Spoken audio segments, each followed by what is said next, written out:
Hoy vamos a hablar de uno de los debates más importantes en la historia de los Estados Unidos, los papeles antifederalistas. Cuando se propuso la Constitución en 1787, no todos estaban de acuerdo.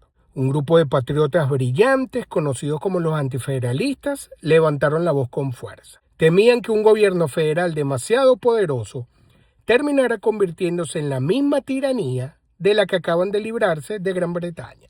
Sus escritos no solo criticaron la Constitución original, sino que obligaron a agregar las primeras 10 enmiendas, el Bill of Rights.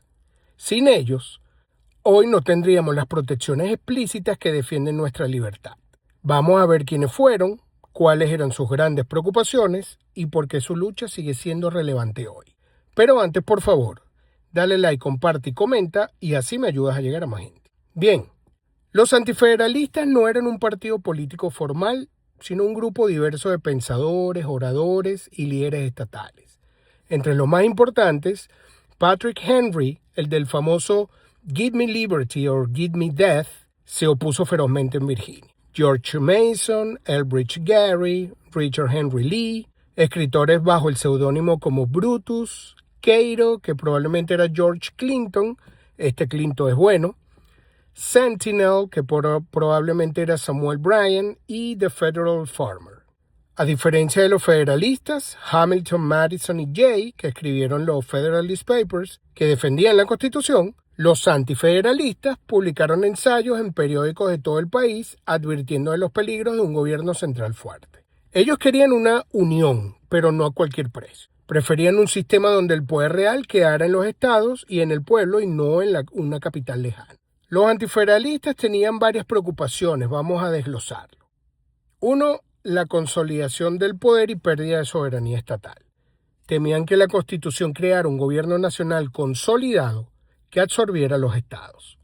Decían que cláusulas como la de necesario y propio y bienestar general darían al Congreso poderes ilimitados. Brutus escribió que esto llevaría a que el gobierno federal controlara todo, dejando a los estados sin autoridad real. 2. El presidente como posible monarca. Veían en el ejecutivo un poder demasiado fuerte, similar al de un rey. Un presidente que podía comandar ejércitos permanentes les recordaba la tiranía británica. Temían cortes de intriga en la capital y que el poder ejecutivo se volviera opresivo. 3. Ausencia de un Bill of Rights. Esta era su crítica más fuerte.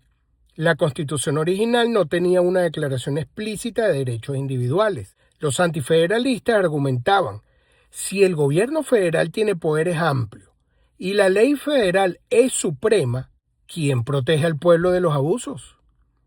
Decían que el Bill of Rights de los estados no serviría de nada contra un gobierno federal tiránico. George Mason y otros insistían que sin límites claros, el Congreso podría usar la cláusula de supremacía para violar libertades como la de prensa, religión, juicio por jurado o el derecho a portar armas. 4. Ejércitos permanentes y control de la milicia.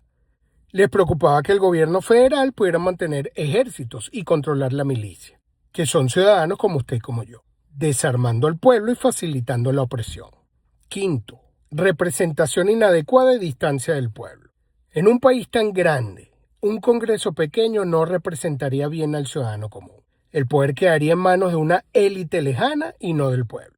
En resumen, amigos, temían que un gobierno federal fuerte, sin frenos claros, terminara en tiranía y despotismo, traicionando el espíritu de 1776. Y aquí entra lo más importante. Los antifederalistas perdieron la batalla de la ratificación, pero ganaron la guerra por las libertades.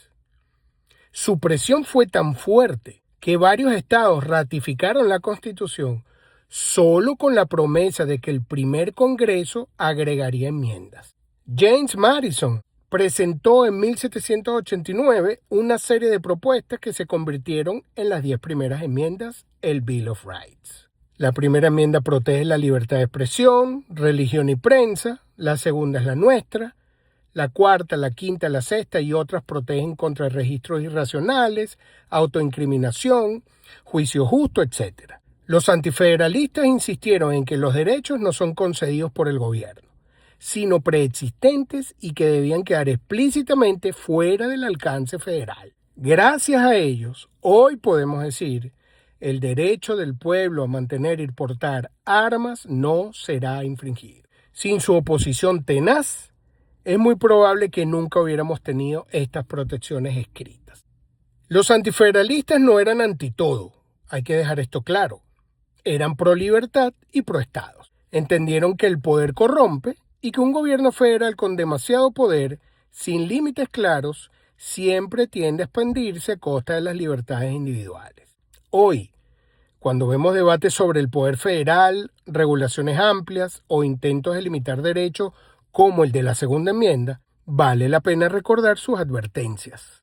Ellos nos enseñaron que la Constitución no es perfecta por sí sola.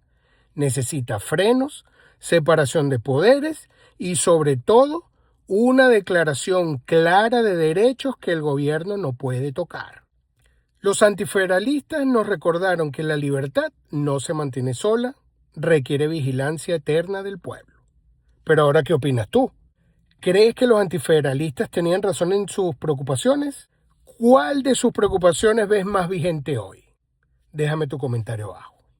Gracias por ver y mantengamos viva la llama de la libertad que ellos ayudaron a proteger. Los hombres libres tienen armas, los esclavos no. William T. Blackstone. Siendo una milicia bien regulada necesaria para la seguridad de un Estado libre, el derecho del pueblo a poseer y portar armas no debe ser infringido.